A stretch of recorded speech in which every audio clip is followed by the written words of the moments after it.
నమస్కారం. ప్రతిధ్వని కార్యక్రమానికి స్వాగతం. నేటి సమకాలీన ఆధునిక పరిస్థితులు, దేశ లక్ష్యాలకు అనుగుణంగా ప్రణాళికా సంఘం నీతి ఆయోగ్గా కొత్త రూపు దాల్చింది.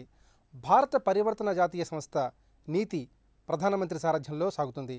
పాలక మండలిలో రాష్ట్రాల ముఖ్యమంత్రులు, గవర్నర్లు, కేంద్రపాలిత ప్రాంతాల లెఫ్టినెంట్ గవర్నర్లు, పలు రంగాల నిపుణులు ఉంటారు. ముఖ్యమంత్రుల భాగస్వామ్యంతో నీతి ఆయోగ్లో సమైక్య స్ఫూర్తి పెరడవిల్లుతుంది. కొత్త వ్యవస్థలో ప్రణాళికలు ఢిల్లీ కేంద్రంగా కాకుండా గ్రామస్థాయి నుంచి రూపొందుతాయి. ఈ నేపథ్యంలో ప్రణాళికా సంఘం స్థానంలో వచ్చిన నీతి ఆయోగ్ దేశ దశను దిశను ఏ విధంగా మార్చబోతున్న అంశంపై ప్రతిధ్వని చర్చను చేపట్టింది.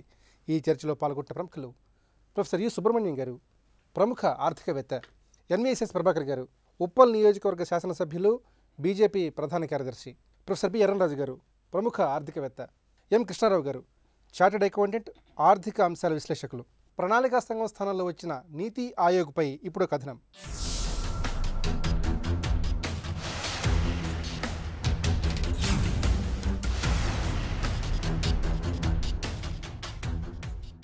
ప్రణాళికా సంఘం స్థానంలో నీతి ఆయోగ్ను కేంద్ర ప్రభుత్వం తెచ్చింది. భారత పరివర్తన జాతీయ సంస్థ క్లుప్తనామమే నీతి.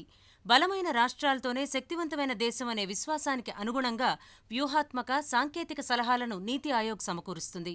కేంద్ర, రాష్ట్ర ప్రభుత్వాల కీలక విధాన నిర్ణయాలకు మేధోవేదికగా మారి జాతికి చుక్కాని అవుతుంది. ఆర్థిక వ్యూహాలు, విధానాల్లో జాతీయ భద్రతా ప్రయోజనాలు ఉండేలా చూస్తుంది. ఆర్థిక పురోగతి నుంచి తగినంత లబ్ధి పొందలేకపోతున్న సామాజిక వర్గాలపై ప్రత్యేక దృష్టి సారిస్తుంది. ఆర్థికాంశాలతో పాటు జాతీయ, అంతర్జాతీయ ప్రాధాన్యం ఉన్న విషయాలపై సూచనలు చేస్తుంది. జాతీయ లక్ష్యాల సాధనలో రాష్ట్రాల పాత్రను, భాగస్వామ్యాన్ని మరింత చురుగ్గా మారుస్తుంది. గ్రామస్థాయి నుంచి విశ్వసనీయ ప్రణాళికలను రూపొందింపజేసే యంత్రాంగాన్ని తీర్చిదిద్దటమే కాక అమలు తీరును పర్యవేక్షిస్తుంది. పౌరుల భాగస్వామ్యాన్ని పెంచటం, అందరికీ అవకాశాలు కల్పించటం, సాంకేతిక వినియోగం వంటివి దీని లక్ష్యాల్లో ఉన్నాయి. నీతి ఆయోగ్ కింద కొన్ని ప్రాంతీయ మండళ్లు ఏర్పాటవుతాయి. ఆయా ప్రాంతాల ముఖ్యమంత్రులు, గవర్నర్లు వాటిల్లో సభ్యులుగా ఉంటారు. నిపుణులు, ప్రత్యేక అనుభవం ఉన్నవారిని ప్రత్యేక ఆహ్వానితులుగా ప్రధాని నియమిస్తారు. గ్రామాల నుంచి దిశానిర్దేశం చేసే ప్రణాళికలకు బాటలు వేసే అసలు సిసలు దేశీయ ప్రణాళికా రచనకు పూర్తి అవకాశం చిక్కింది. ఫలితంగా 6.5 దశాబ్దాల పాటు కొనసాగిన కేంద్ర ప్రణాళికా సంఘానికి చరమగీతం పాడినట్లయింది. అసలు ప్రజల జీవన ప్రమాణాలను, ఉత్పత్తిని, ఉపాధి అవకాశాలను పెంపొందించడమే లక్ష్యాలుగా 1950 మార్చి 15న ప్రణాళికా సంఘం అవతరించింది. మొత్తంగా 12 పంచవర్ష ప్రణాళికలకు, 6 వార్షిక ప్రణాళికలకు బాధ్యత వహించింది. వీటి మొత్తం విలువ 200 లక్షల కోట్లు. ఇంతటి చరిత్ర కలిగిన, కాలం చెల్లిన ప్రణాళికా సంఘం 2015 జనవరి 1న నీతి ఆయోగ్ ఏర్పాటుతో శాశ్వతంగా తెరమరుగైంది. ప్రభాకర్ గారు, నేటి సమకాలీన అవసరాలకు, ఆర్థిక పరిస్థితులకు, దేశ లక్ష్యాలకు అనుగుణంగా కేంద్ర ప్రభుత్వం ప్రణాళికా సంఘం స్థానంలో నీతి ఆయోగ్ అనే కొత్త సంస్థను ఏర్పాటు చేసింది. మరి ఈ నీతి ఆయోగ్ సంస్థ విధానాల్ని, లక్ష్యాల్ని ఏ విధంగా విశ్లేషించుకోవాలి? ఇప్పటివరకు ప్రణాళికా సంఘంగా భారతదేశం యొక్క అవసరాల్ని, ప్రణాళికల్ని, దాంతోపాటు భారత్ని అభివృద్ధి పరచడానికి కార్యక్రమాలను రూపొందిస్తూ ముందుకెళ్తున్నటువంటి విషయం మనం చూసాం. ఆ రకంగా 12 పంచవార్షిక ప్రణాళికలు పూర్తి చేసుకున్నటువంటి తర్వాత కూడా ప్రతి ఒక్క సందర్భంలో ప్రతి ప్రభుత్వం అందరికీ ఆరోగ్యం అంటూనే ఉంది, నిరక్షరాస్యత నిర్మూలన అంటూనే ఉంది, అందరికీ వైద్యం అంటుంది. దీంతోపాటు అనేక రకాల కార్యక్రమాలను కూడా విధానపరంగా ప్రకటన చేస్తూ ప్రణాళికాబద్ధంగా కేటాయించుకుంటూ మరి పంచవార్షిక ప్రణాళికల ద్వారా ముందుకెళ్తున్నామని చెప్పి అనుకున్నటువంటి తర్వాత అవి ఏ మేరకు సాధించుకున్నాం, ఏ వ్యవస్థ ఏ మేరకు సహకరిస్తోంది, తీసుకురావాల్సినటువంటి మార్పులేంటి, చేర్పులేంటి అన్నటువంటి విషయంలో లోతైనటువంటి ఒక అధ్యయనం చేసి ఒక ప్రణాళికా సంఘంకి కొత్త పద్ధతిలో, కొత్త తరహాలో, కొత్త సంస్థను తీసుకురావాలి అని ఆలోచించడాన్ని అందరూ కూడా ఆహ్వానించాలి. National institute of transforming India అని చెప్పి ఇంగ్లీష్లో నీతికి తీసుకొచ్చారు. అంటే ఏ కోణంలో నుంచి చూసినా కూడా అది ఒక రకమైనటువంటి ఒక కొత్త రీతిని తీసుకొచ్చేటువంటి ఒక నీతిగానే మనం భావించాలి.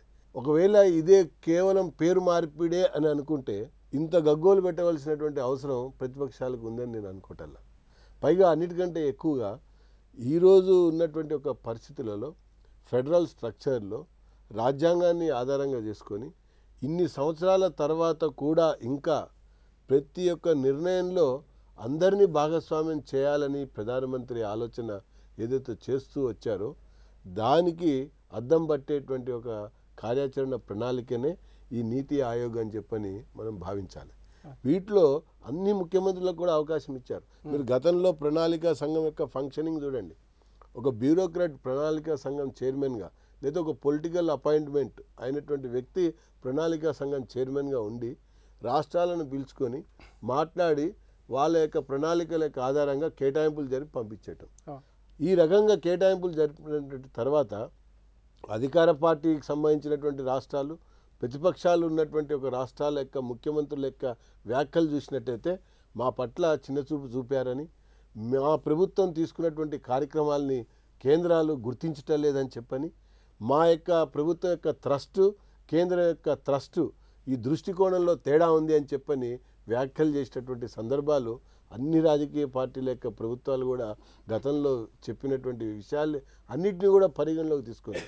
ఒక రాష్ట్రానికి కొన్ని సంవత్సరాల పాటు ముఖ్యమంత్రిగా ఉన్నటువంటి ఒక వ్యక్తిగా ఆ రాష్ట్రం యొక్క అభివృద్ధిలో ఎదురుపడ్డటువంటి ఒక అనేక కష్ట నష్టాలు తెలుసుకున్నటువంటి ఒక వ్యక్తిగా అదే ఒక ప్రధానమంత్రి స్థాయికి వెళ్ళినటువంటి తర్వాత ఆ రాష్ట్రాల యొక్క ఆలోచనల్ని పరిగణలోకి తీసుకుంటూ ఒక ప్రభుత్వాది నేతగా, ఒక ప్రధానమంత్రిగా కార్యాచరణ ఎలా ఉండాలి అనేటువంటి ఒక అంశాన్నే ఈరోజు తెర మీదకి తీసుకురావటం ఏదైతుందో అందరినీ భాగస్వామ్యం చేయటం, అదే నీతి, అదే ఆయన రీతి.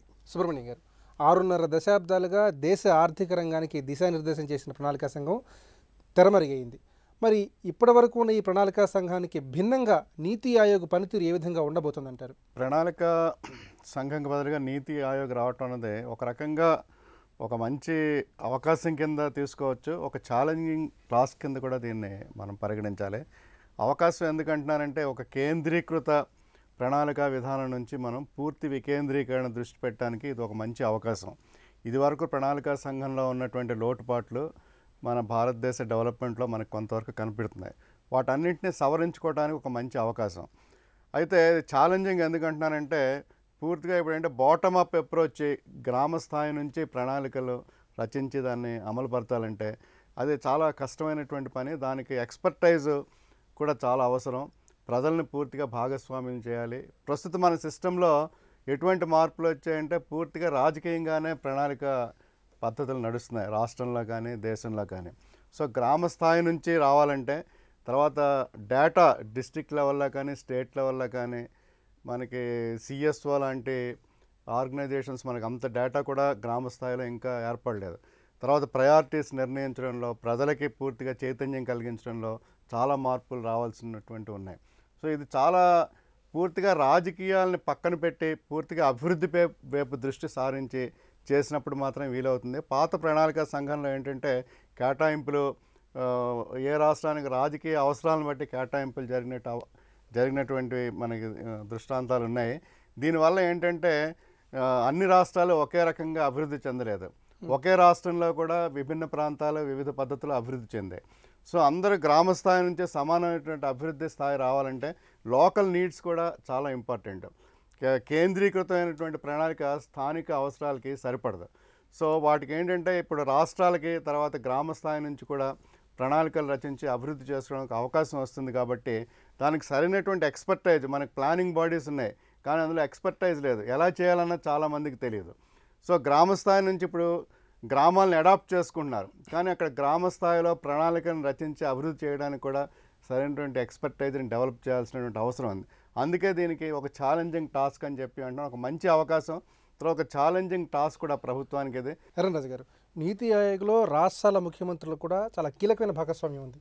ఇది ఎంతో ముఖ్యమైన పరిణామం. మరి రాష్ట్రాల కీలక భాగస్వామ్యంతో ఈ నీతి ఆయోగ్ ఏ విధంగా పరిపుష్టం కాబోతోంది, అట్లాగే రాష్ట్రాల పాత్ర ఈ నీతి ఆయోగ్లో ఏ విధంగా ఉండబోతోంది? ప్రణాళిక వికేంద్రీకరణ చేస్తున్నాము అన్న నినాదంతో ముందరికెడుతున్నప్పుడు మనకి రాష్ట్రాలందరినీ భాగస్వామ్యం చేయడం అన్నటువంటి చాలా అవసరం. ఎందుకంటే ఎవరికి అభివృద్ధి సాధిస్తున్నాం? ప్రజలకి. ప్రజల పరిపాలన ఎవరు చేస్తున్నారు? ప్రతి రాష్ట్రంలోనూ ఒక ముఖ్యమంత్రి ఉన్నారు, ప్రతి రాష్ట్రంలోనూ మంత్రాంగం ఉంది, యంత్రాంగం ఉంది. అన్ని రకాలైనటువంటి ప్రణాళికలు అక్కడ రూపుదిద్దుకుంటున్నాయి. అక్కడ రూపుదిద్దుకున్న ప్రణాళికల్ని పైకి ఒక పర్యవేక్షణ చేసి దానికి ఒక రూపకల్పన, సరి అయినటువంటి రూపకల్పన ఇచ్చి దానికి సరి అయిన నిధులు దానికి సమకూర్చడం అన్నటువంటి చాలా అవసరం. ఇప్పుడు ఏంటంటే పూర్వం ప్రణాళికా సంఘం ఏమీ చేయలేదు అంటే మాత్రం అది సరి అయినటువంటి అంశం కాదు. ఎందుకంటే ఆ యోజనా భవన్ భోజనా భవన్గా ఎప్పుడు మారిందంటే ఎప్పుడైతే సంస్కరణలు మొదలుపెట్టామో 1990 తర్వాత అప్పుడు వాటి దృక్పథం మారింది, అట్లా బ్యూరోక్రటిక్ స్ట్రక్చర్స్గా తయారైపోయాయి. కానీ అంతవరకు కూడా ఇప్పుడు ఒక విధమైనటువంటి సరి అయినటువంటి పద్ధతిలోనే వెళ్ళాం మనం. అంటే ఆ సమయంలో మనకు కావాల్సినటువంటి పద్ధతి ఏమిటి? వ్యవసాయం వృద్ధి చేయాలి, పారిశ్రామికీకరణ జరగాలి, తర్వాత సాంకేతిక విజ్ఞానం ముఖ్యంగా రావాలి. ఈ ఐఐటీలు కానీ లేకపోతే ఇండియన్ ఇన్స్టిట్యూట్ ఆఫ్ సైన్స్లు కానీ లేకపోతే పెద్ద పెద్ద సంస్థలు కానీ ప్రభుత్వ రంగంలో వచ్చినటువంటివన్నీ కూడా మనకి ఆ 1980 వరకు వచ్చినటువంటి సంస్థలు, 85 ఆ సంవత్సరం వరకు వచ్చినటువంటి సంస్థలే. ఈ ముసాయిదా ప్రకారం ఏంటంటే అందరికీ భాగస్వామ్యం ఇచ్చి అందరికీ కూడా వాళ్ళకి సరైనటువంటి సలహా సంప్రదింపులు అన్నీ కూడా వికేంద్రీకరణ పద్ధతిలో ఏర్పరిచి వాళ్ళు ఏమన్నారు, రాష్ట్రాలకి మండలిని కూడా ప్రాంతీయ మండళ్ళు ఏర్పాటు చేస్తూ ఉన్నారు. అంటే పూర్వం మనకి స్టేట్ ప్లానింగ్ బోర్డ్స్ అని ఉన్నాయి, కానీ ఆ స్టేట్ ప్లానింగ్ బోర్డ్స్నే ఇప్పుడు ప్రాంతీయ మండలిగా మారుస్తారా అన్నటువంటిది ఒక ప్రశ్నార్థకం. లేదా వాటిని విడిగా పెడతారా? విడిగా పెట్టిన పద్ధతిలో వాటికి ఒక రూపకల్పన ఇస్తున్నారు. ఏమని? దాంట్లో ప్రజల యొక్క అవసరాలు తీర్చేటట్టుగా, ప్రజల అవసరాలు తెలుసుకున్నటువంటి ప్రజాప్రతినిధులు కూడా అందులో భాగస్వాములు అయ్యేటట్టుగా ఉండి వాళ్ళకి నిపుణులు వాళ్ళకి సలహాలు సంప్రదింపులు ఇచ్చి ఒక సరి అయినటువంటి ప్రణాళికను తీసుకెళ్ళి దాన్ని మళ్ళీ కేంద్ర పరిధిలో, ఈ నీతి పరిధిలో వాళ్ళు దాన్ని పర్యవేక్షించి దానికి సరైనటువంటి నిర్దేశకత కలిగించాలన్నటువంటి ప్రణాళికతో వెడుతున్నాము. కృష్ణారావు గారు, గతంలో దేశ రాజధాని ఢిల్లీలో ఈ ప్రణాళిక రచన కొనసాగేది. ఇప్పుడు నీతి ఆయోగ్ రాకతో గ్రామ స్థాయి నుంచే ప్రణాళికలు రూపుదిద్దుకునే అవకాశం ఉంది. మరి ఈ పరిస్థితుల్లో ప్రణాళిక రచనలో కానివ్వండి, అమలులో కానివ్వండి, ఎలాంటి స్పష్టమైన మార్పులు గోచరించే అవకాశం ఉంది? మంచి మార్పులు రావడానికి అవకాశం ఉందండి. అసలు ఈ మార్పు ఎప్పుడో రావాల్సిందే. ఎలాగంటే దేశం లాస్ట్ 65 సంవత్సరాలను చూసుకుంటూ ఉంటే చాలా మొదటి 50 సంవత్సరాల్లో ఉన్న సిచ్యువేషను లాస్ట్ 20 ఇయర్స్లో లేదండి. టెక్నాలజీ మూలంగా కానివ్వండి, మనుషుల్లో వచ్చే మార్పుల మూలంగా కానీ ఈ రోజున ప్లానింగ్ కమిషన్ ఈజ్ అవుట్డేటెడ్. దాంట్లో డౌట్ ఏం లేదు. ఎందుకంటే ఈ ప్లానింగ్ కమిషను మరి ఎమ్మెల్యే గారు చెప్పినట్టు ఎవరుంటున్నారండి వీళ్ళల్లో? ఇదొక పునరావాస కేంద్రం అని చెప్పొచ్చు. ఎందుకంటే ఎవరెవరికైతే ఎలక్షన్స్లో గెలవలేదు వాళ్ళని తీసుకొచ్చి మెంబర్స్గా ఇస్తారు. క్రియేటివిటీ లేదండి ప్లానింగ్ కమిషన్లో. ఆ తర్వాత స్టేట్స్ని చాలా ఇబ్బంది పెట్టారు. స్టేట్స్ వచ్చి బెగ్గింగ్ బాల్స్ లాగా వాళ్ళ ముందు నిలబడాల్సిన పరిస్థితి తీసుకొచ్చారు. ఈ రోజున national institution for transforming India అనే ఒక చక్కటి పదజాలంతో వచ్చిన నీతి ఆయోగ్ చాలా బ్రహ్మాండమైన, మీరు చూడండి ఆ వర్డింగ్స్లోనే India requires to be transformed, you cannot waste any more time అనే ఉద్దేశాన్ని ఇక్కడ మనం అర్థం చేసుకోవాలి. ట్రాన్స్ఫార్మింగ్లో యాక్షన్ ఓరియంటెడ్ ట్రాన్స్ఫార్మింగ్ అండి. అంటే ఇప్పటిదాకా ప్లానింగ్ కమిషను ఇక నుంచి డూయింగ్ కమిషన్ లాగా అయ్యే పరిస్థితి ఈ నీతి ఆయోగ్లో కనిపిస్తూ ఉంది. అలాగే కాకుండా సెంట్రలైజేషన్ మొదటి నుంచి కూడా ఎవరో ఒక ఆయన పైన కూర్చొని ఉంటారు, స్టేట్స్ అన్నీ కూడా కింద ఉంటాయి. అక్కడి నుంచి ప్రణాళిక రచించడం జరుగుతూ ఉంది. దాని ప్రకారంగా స్టేట్ ప్లాన్స్ కూడా వాళ్ళ కంట్రోల్లోనే ఉంటాయండి. సెంట్రల్ ప్లాన్స్, స్టేట్ ప్లాన్స్ రెండు కూడా వీళ్ళు ఒకసారి ఇంటర్వ్యూకి వెళ్ళాలన్నమాట. ప్రతి చీఫ్ మినిస్టర్ కూడా ఒకసారి పిలుస్తారనమాట. ఇంటర్వ్యూకి వెళ్ళేసి వాళ్ళు ఏదో సబ్మిట్ చేస్తే అక్కడ ఏదో ఇలా కుదరదు ఇలా చేస్తామని చెప్పేసి పంపించేస్తే ఆ డబ్బును వీళ్ళు వాడుకుంటాం. They are fully control. One way traffic లాగా జరుగుతుంది ఈ ప్లానింగ్ కమిషన్ ఇప్పటిదాకా. అలా కాకుండా ఈ ప్లానింగ్ కమిషన్లో ఇంకొక పెద్ద డ్రాబ్యాక్ అంటే డూప్లికేషన్. ఒక పక్కన ప్లానింగ్ కమిషన్ ఉందండి, there is a finance commission, economic committee ఉంటుంది. ఈ ముగ్గురు చేసేది ఒక ఫంక్షనే.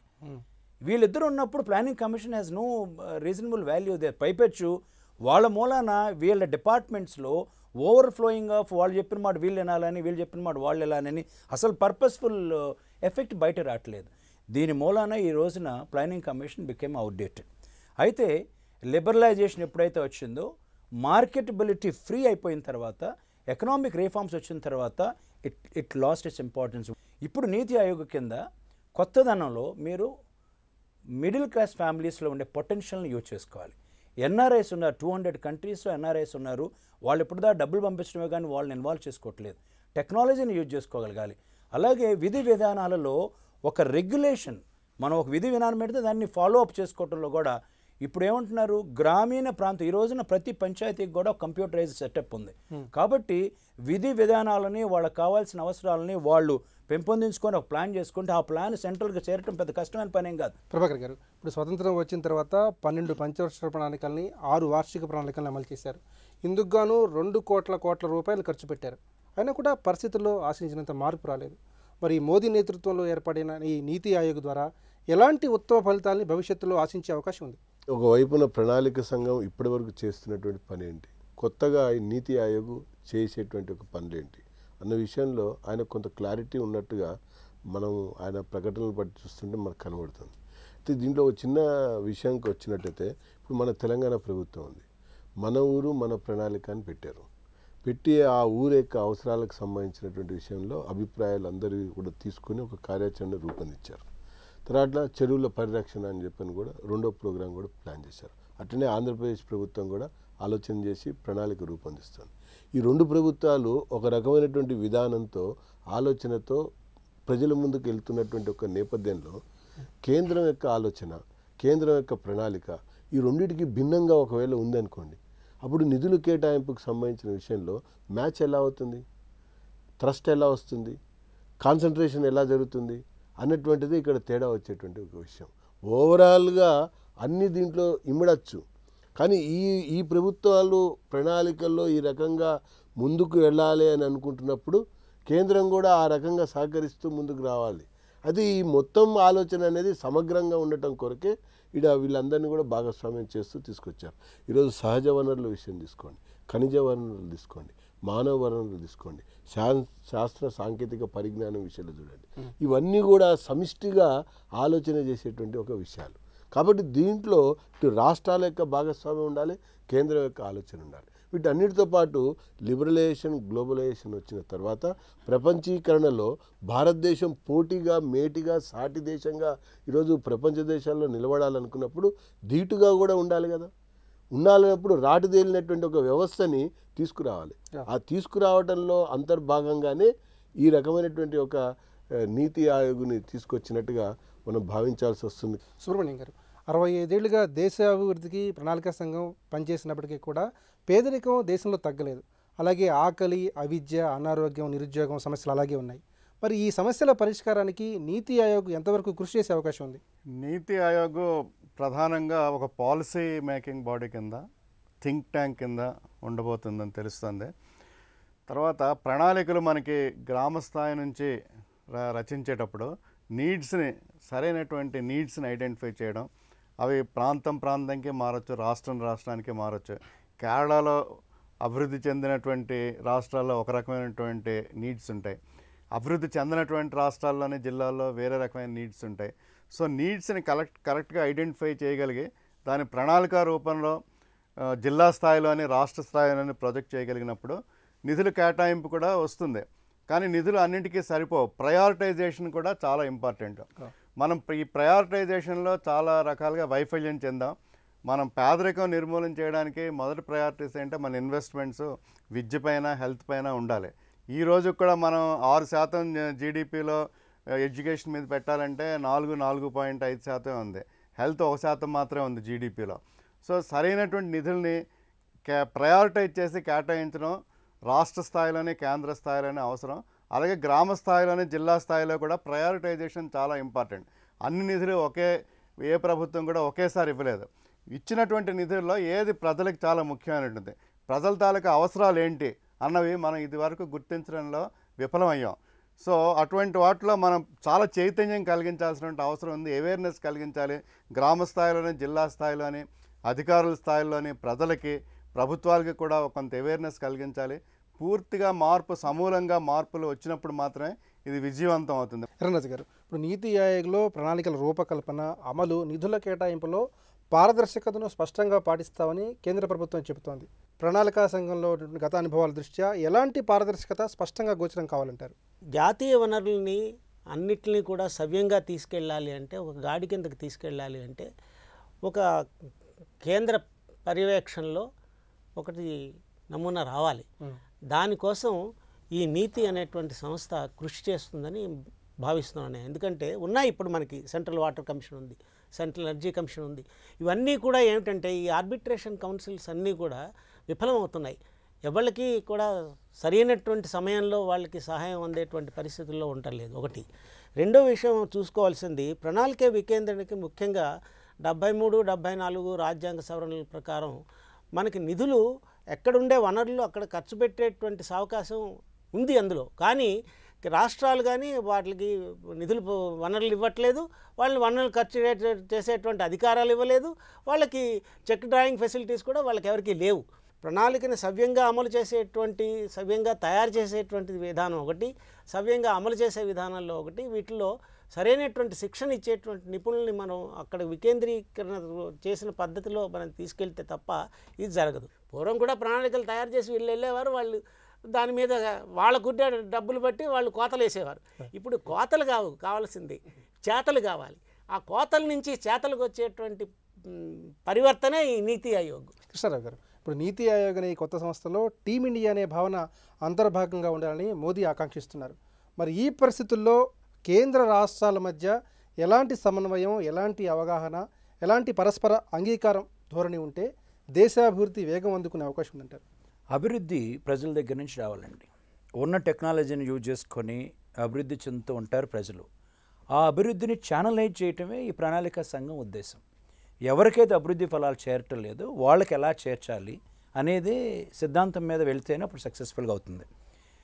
టీం వర్క్ లేకుండా ఇండియాలో ఏది చేయలేము సార్.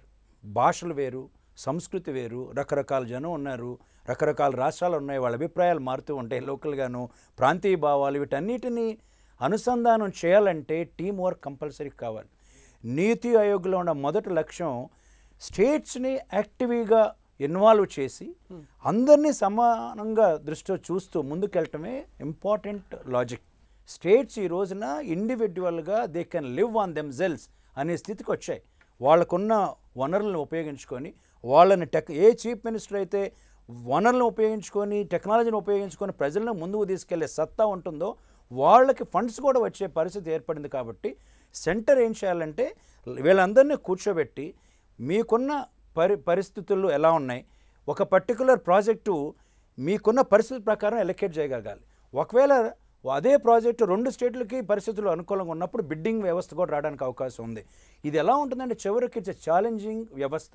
ఇంటలెక్చువల్స్ దీంట్లో భాగస్వాములు అవుతారు, చీఫ్ మినిస్టర్స్ భాగస్వాములు అవుతారు, మిగతా ప్రజలను కూడా భాగస్వాములు చేస్తూ ఎవరికి అభివృద్ధి ఫలాలు చెందలేదో వాళ్ళకి చెందేలాగా చేయటం అనేది ఇది చూసుకుంటున్నాం. చివరిగా ప్రభాకర్ గారు, క్షేత్రస్థాయిలో చిట్ట చివరి సామాన్యుడికి కూడా ఈ అభివృద్ధి ఫలం దక్కడానికి నీతి ఆయోగ్ అనే సంస్థ ఏ విధంగా భవిష్యత్తుకు దిశానిర్దేశం చేసే అవకాశం ఉంది? కేంద్ర ప్రభుత్వం తీసుకోబోయేటువంటి నిర్ణయాలు, అందించాలనుకున్నటువంటి పథకాలు, వీటన్నిటితో పాటు రాజ్యాంగం ప్రకారంగా కొన్ని సామాజిక వర్గాలని అప్లిఫ్ట్ చేయటం కొరకు చేస్తున్నటువంటి కృషి చిట్ట చివరి పేదవాడికి లేకుంటే పౌరుడికి అందటం కొరకు కింది నుంచి ప్రణాళిక రూపొందించుకొని తీసుకురావటమే నీతి ఆయోగ్ ఉన్నటువంటి ప్రత్యేకత.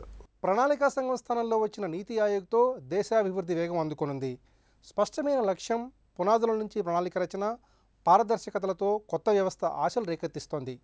115 కోట్ల ప్రజల దశను దిశను మార్చే చుక్కానిలా నీతి ఆయోగ్ పనిచేయాలన్నది అందరి ఆకాంక్ష.